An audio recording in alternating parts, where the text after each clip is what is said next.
মধ্যপ্রাচ্যের সব রেকর্ড একাই ভেঙে দিচ্ছে সংযুক্ত আরব আমিরাত বা ইউএই। এই ইউএই মধ্যপ্রাচ্যের যত রেকর্ড ছিল সেই রেকর্ডগুলো তছনছ করে ভেঙে একেবারে শেষ করে দিচ্ছে। অর্থাৎ মধ্যপ্রাচ্য ব্যবসা বাণিজ্য বা মধ্যপ্রাচ্যের সাথে 2020 সালের পর থেকে আপনার সৌদি আরবের সম্পর্ক ভালো নয়, এবং মধ্যপ্রাচ্য শুধু তেল নির্ভর আর দেশ থাকতে চায় না, তারা এখন অন্যান্য ব্যবসা বাণিজ্যেও বিভিন্ন দেশের সাথে ওতপ্রোতভাবে জড়িত। এবং মধ্যপ্রাচ্যের বিভিন্ন দেশে ইরান আক্রমণ করেছে, আপনারা সেটা জানেন, কিন্তু সবচেয়ে বেশি আক্রমণ করেছে সংযুক্ত আরব আমিরাতে। এখন এই সংযুক্ত আরব আমিরাত ইতোমধ্যে সংযুক্ত আরব আমিরাতের ইরানে যে শত শত ড্রোন হামলা বা বিভিন্ন হামলা ইরান চালিয়েছে সেগুলোর অধিকাংশই ব্যর্থ করে দিয়েছে ইসরায়েলের ডিফেন্স সিস্টেমস। ইসরায়েলের যে ডিফেন্স সিস্টেম ওটা ব্যর্থ করে দিয়েছে। এই মুহূর্তে ভারত সংযুক্ত আরব আমিরাতের ওখানে গিয়েছে, তাদের যে পঞ্চমাণ্ডবে 2-1 সেখানে যে ঘুরে এসেছে, তাদের সাথে বিভিন্ন ডিলস চুক্তি করে এসেছে।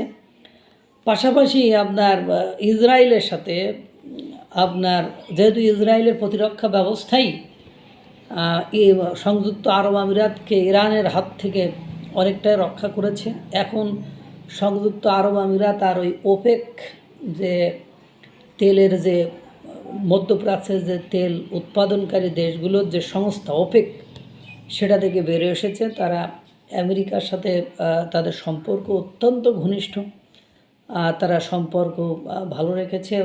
এবং আপনারা জানেন যে আপনার পাকিস্তান যখন ইরান আর মার্কিন যুক্তরাষ্ট্রের মধ্যে শান্তি চুক্তি করতে চাইছে, তখনও সংযুক্ত আরব আমিরাত বলছে এই বেড়া এইগুলো যে ঘটাইছে এর বিরুদ্ধে নিন্দা করার আগে, পরে দেখা যাবে কি হবে না হবে, কিন্তু নিন্দা জ্ঞাপন করে নাই। বরং পাকিস্তান আপনার ইসরায়েলের শত্রু শয়তান জাহান্নাম বলেছে, এতে করে ওরা আরও খেপে গিয়েছে হয়তো বা, এবং জানেন ইসরায়েলের ভেটের কারণে সেইবার ওরা বসার পরেও সেটি কোনো ফলপ্রসূ কোনো আলোচনা হয়নি। এখন এর ভেতরে যেহেতু ইরান, সৌদি আরব এবং পাকিস্তান এরা দুইজনে এক গ্রুপে, এদিকে সংযুক্ত আরব আমিরাত আর ভারত এক গ্রুপে। আর যেহেতু সংযুক্ত আরব আমিরাত এবং ভারত এক গ্রুপে, এই গ্রুপের ভেতরে আবার পড়ছে ইসরায়েল আর মার্কিন যুক্তরাষ্ট্র। এখন মার্কিন যুক্তরাষ্ট্র সাথে আবার পাকিস্তানের সম্পর্ক মোটামুটি ভালো।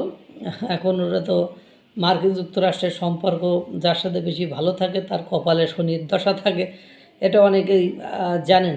অর্থাৎ এখন দেখছি মধ্যপ্রাচ্যের একাই ওপেক থেকে বের হয়ে আরও বিভিন্ন সংস্থা থেকে বের হয়ে যাওয়ার প্রস্তুতি নিচ্ছে আপনার সংযুক্ত আরব আমিরাত, একাই পথ চলা শিখছে এবং তারা কোনো সব নির্ভরশীলতাকে ত্যাগ করতে চায়, ওসব বাইন্ডিং সীমাবদ্ধতা এর ভেতরে তারা থাকতে চায় না। এবং তাদের পাশে একটা জিনিস খেয়াল করলে দেখা গেছে, ও সংযুক্ত আরব আমিরাতের পাশে যখনই ভারত যে দাঁড়িয়েছে তখন থেকেই তারা এই দাপট, এই সাহস তারা দেখাতে সক্ষম হয়েছে। অর্থাৎ তাদের এই শক্তির পেছনে নিঃসন্দেহে আপনার কোনো যুক্তিতর্ক ছাড়াই ভারতের শক্তি কাজ করেছে। কারণ তারা জানে সংযুক্ত আরব আমিরাত এটুকু উপলব্ধি করতে পেরেছে ভারতের সাথে সম্পর্ক ভালো মানে রাশিয়া আমার কোনো কিছু করবে না, ভারতের সাথে সম্পর্ক ভালো মানে জাপান আমার কোনো কিছু করবে না, ভারতের সাথে সম্পর্ক ভালো মানে দক্ষিণ আফ্রিকা, দক্ষিণ কোরিয়া এদিকে হাত দেবে না, ভারতের সাথে সম্পর্ক ভালো মানে চীন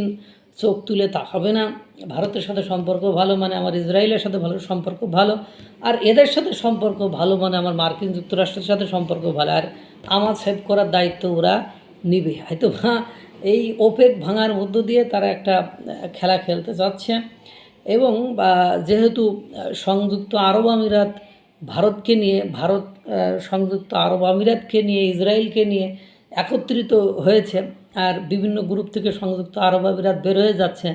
আর আপনারা জানেন যে হরমুজ প্রণালী ব্যবহার না করে সংযুক্ত আরব আমিরাত কীভাবে পাইপে করে তেল পাঠাবে সেটাও আপনারা দেখেছেন। অর্থাৎ সব কিছু মেলায় ভারতই মূল খেলাটা খেলছে বলে আমার মনে হয়।